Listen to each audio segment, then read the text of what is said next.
Hello everybody, Galactic Gaming here, and I'm going to show you my Fleet Summoner build, where I summon in so many ships that we're no longer playing Star Trek Online. We're now playing Star Trek Fleet Commander.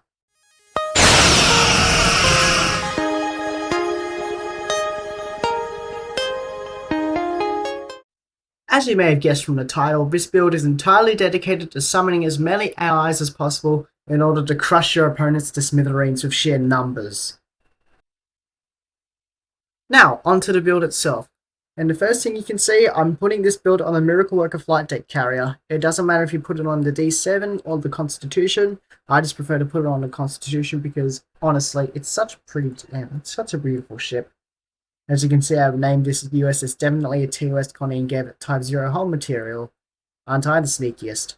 Anyway, and the first all the four weapons are just sensor-linked phaser turrets, and this is just because, well, they're the most powerful turrets that I had available. And the reason why I'm using turrets is because there's another console on here that will make it impossible for me to turn. So I thought, oh, might as well put a lazy boat on this thing. All my drivetrains is the same, so I've got the Elite Fleet Intervention Protomatter Deflector Array, the Competitive Innovated Impulse Engines, and the Mycelial two-piece with the shield and the warp core to gain access to that whole regeneration. Any after-weapon slots, so I've just got the Trilithium turret and the Heavy Biomolecular Phaser turret, which I still need to upgrade. And I've also got the Parvin Omni here, because I'm going to be running Cannon Scatter Volley on this build. And the Parvin Omni is affected by Cannon Scatter Volley as well, with that naming Twine Tactical Matrices, which is pretty nice. In my dual ISA slot, I've got the Type 14 Shuttle Support Squadron, which I just got today. And that comes from the current event, the Delete All Control. Next, I've got the Flagship Distress Frequency Transponder, which came from last year's First Contact event. And what happens, whenever I use fleet support, it summons in my faction's flagship. In my case, since I'm a Federation toon, it'll be USS Enterprise F. I've got the Kobayashi Maru Transponder for the random buffs, and also because it's another ship, and it will work with another console that I have. Deuterium Servants for speed boost, and energy amplifiers for the extra energy weapon damage, and reactive arm catalyst for the quick heal in case I need it. In my universal consoles, I've just got the shield absorptive frequency generator because this thing heals shields really well. Flagship tactical computer. This is able to buff me and 20 of my closest allies with 33% firing cycle haste, 50% flight turn strength, and flight speed strength. Although it does have a lockout of 60 seconds, so use this carefully. Next, I've got Render Visible from the D7 Miracle Worker Flight Deck Carrier. And what this does is just summons in a Narc battle cruiser that'll ram your target and fly around and just do a couple of shots before it collects again. In my engineering consoles, first I got the Elite Alliance Squadron Beacon, which comes from the Alliance Rex Pilot Escort, which was from the event earlier this year. I'm blanking on the name of it right now. What this console does, it just summons in four escorts to fight by your side for 45 seconds. And these escorts aren't terribly bad. They do a decent amount of damage, but oh god, they're weird. Next, I've got the Power Transfer Emitters. This comes from the Friendship Command Flight Deck Carrier. That's the... what the hell? Anyway, this comes from the Long Federation ship, which is the Friendship Command Flight Deck Carrier.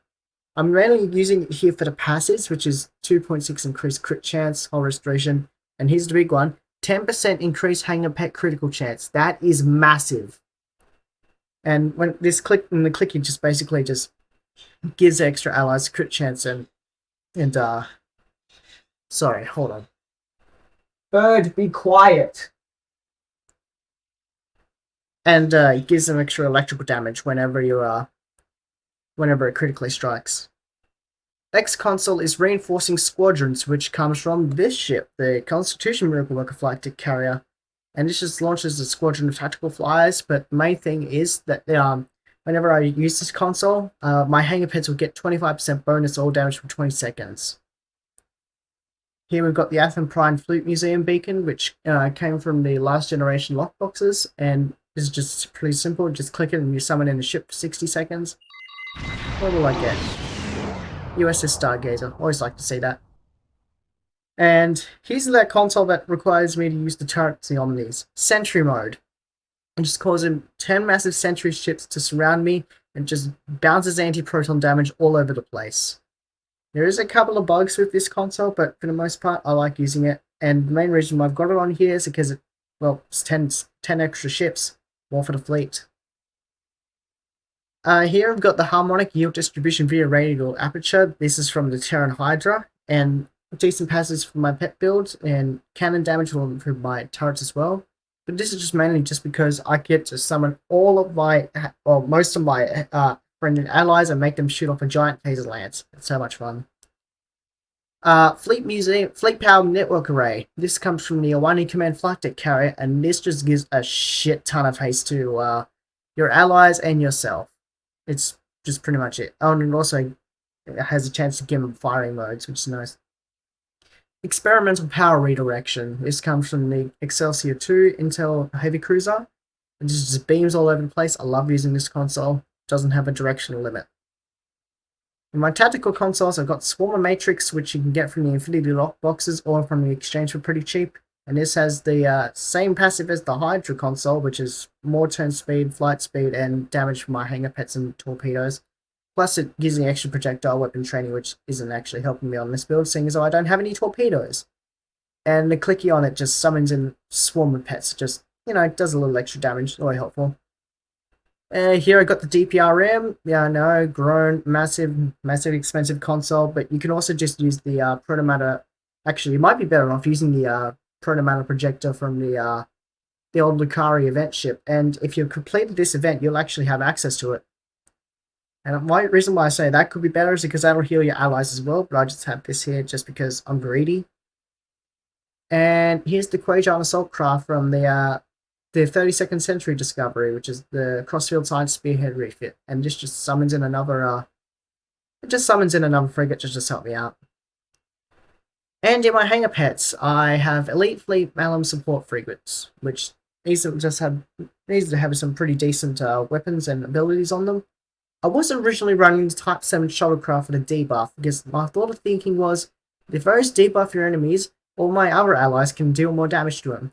But those hanger pets specifically was what was preventing me from releasing the video on this build last time. Because even though they're pretty good for debuff, they cause a hell of a lot of lag on this build specifically. So I just decided I'd just use these hanger pets instead. They're decent enough. Your captain specializations don't really matter all that much because none of these will affect hanger pets anyway, so I just ran Intel Primary for space flanking and Temporal Secondary for Entropic Rider.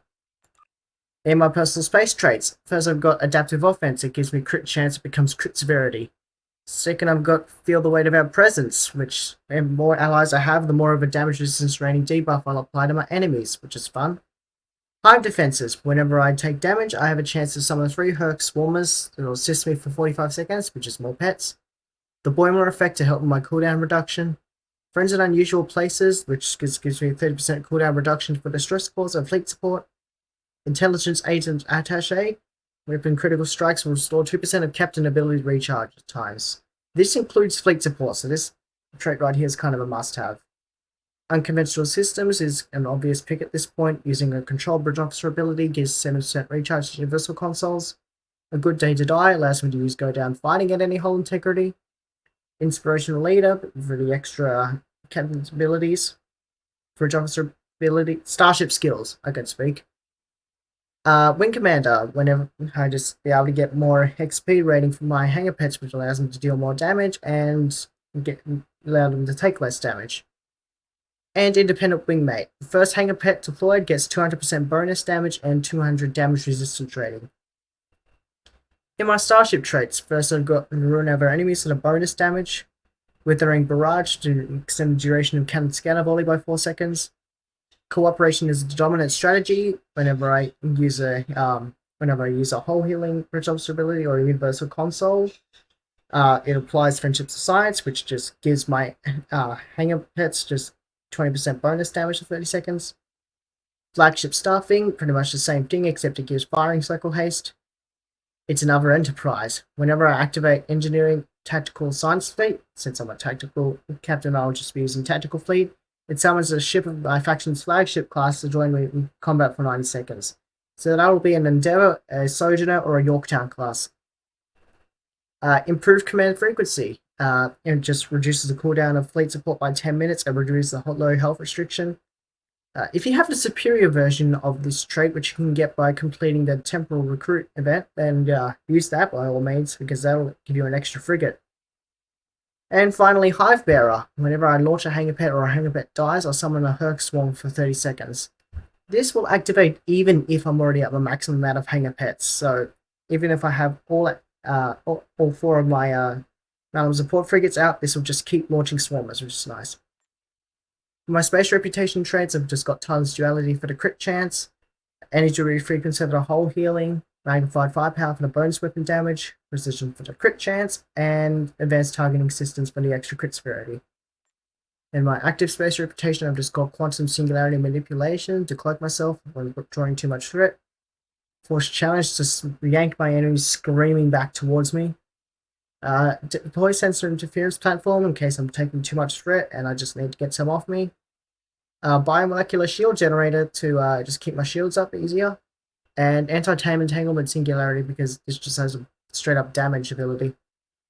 For my Bridge Officer seating, GM Targeting Sensors, Scramble Sensors, and Tractor Beam are all here to trigger unconventional systems. Photonic Officer 2 is here for my cooldown reduction, and as well as with Warmer effect. I've got Distributed Targeting 1 here, just to spread my damage around a bit more. Needs of the Many, so I can buff my Hanger Pets with Friendship as Dominant Strategy and Flagship Staffing. Chemosite Laced Weaponry 2 and Tractor Beam Catapult 1 to get some extra damage. Cannon Scatter Volley 2 because that's the firing mode I'm using. Emergency Powered Engines 1 just to get myself around a bit more before I set up. Emergency Powered Auxiliary 2 so that I can increase the recharge time of my Hanger Pets and to increase the power of the Fleet Power Network Array. And Narrow Sensor Bands 3, he's here for the straight up bonus damage. And the Mixed Armament Synergy here is just to buff my turrets and Omni. And in my duty officers, I've just got 2 energy weapons officers that give me a chance to get more crit severity on firing energy weapons. I've got Vincent Kish here, they have a chance to upgrade my Cannon Scatter Volley 2 to Cannon Scatter Volley 3. And I've just got 3 flight deck officers that will reduce the recharge time of my hangar bays and boarding party if anybody uses that garbage bridge officer ability.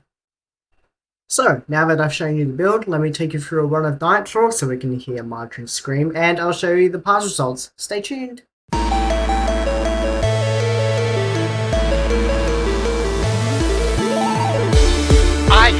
Leave enough of their ships for salvage. I'll be under cloak. I don't know how he convinced the Breen to join in, but he did.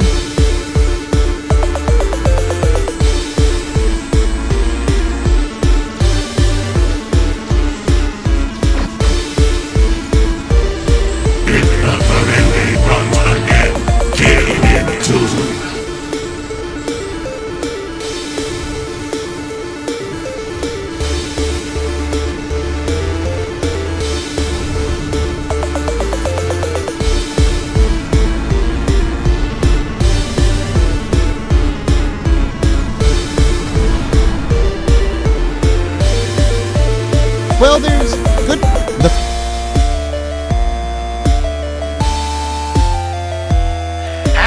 You...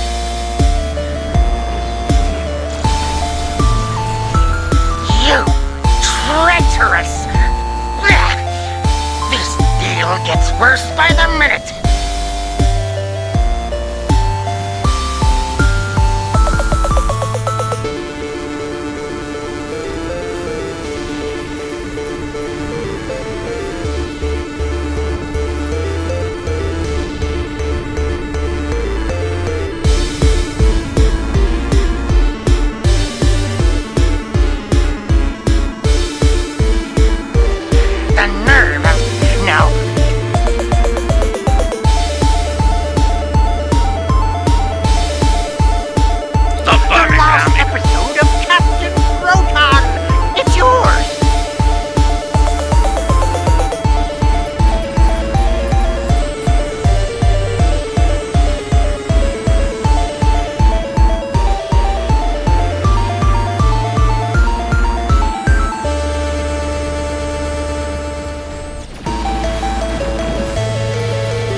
They're down to a few ships. Keep up the pressure.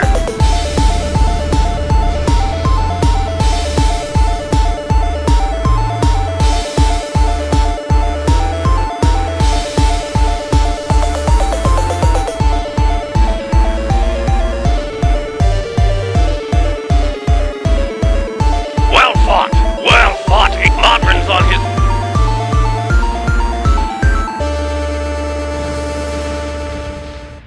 Nearly 100k DPS. Considering that this is a pet build and I didn't split the nitro run like I usually do, this is pretty damn impressive. And surprising absolutely nobody, the pets did the most amount of damage. 34k DPS, nearly 35. Underneath that, Chained Anti-Proton Destruction, that'll be Sentry Mode, coming in 26k. And underneath that, Phaser Turret Scatter Volley 2 at 13k. And when we look at my pet DPS, most amount of damage came from the Elite Malum Support Frigates, which kind of surprised me at first, but hold on. Most pets were the ones that were able to stick with me throughout the whole run, because I was going pretty fast. Most of the other pets are slower, and they couldn't keep up. Which is why you would usually see the Odyssey class of the USS Enterprise at the top of the DPS list, but here they were near the bottom. And underneath the Malum Support Frigates, the Concord, Inquiry, Quajan Craft. The Type 14 shuttlecraft did nearly a K DPS on their own, which is actually kind of disappointing. I was really looking forward to these, but I feel like as I said, they only did 1k DPS. It's kind of sad. I mean, to be fair, I only did get the opportunity to summon them once, but still, it's kind of sad. However, I'm sure you're all wondering just how many pets I managed to summon in that run. So I decided to count it all up. And the total is actually kind of surprising. I summoned it 133 pets, which may seem like a large amount, but honestly that's nothing. Because if you just keep doing this in the battlefield over and over and over again, soon you'll get so many Odyssey classes from all of your repeated fleet summons that things will start to look like this, and a little bit of this. So, that was my Fleet Summoner build. I hope you guys enjoyed summoning so many friends that your enemies just wither and die. Remember to comment down below, tell me what you thought of this build, and if you'd like to see more like it. So make sure to subscribe, if only if you like my content, but if you do, it means the world to me. Anyway, until I come up with another crazy idea, see you later guys, have a good day.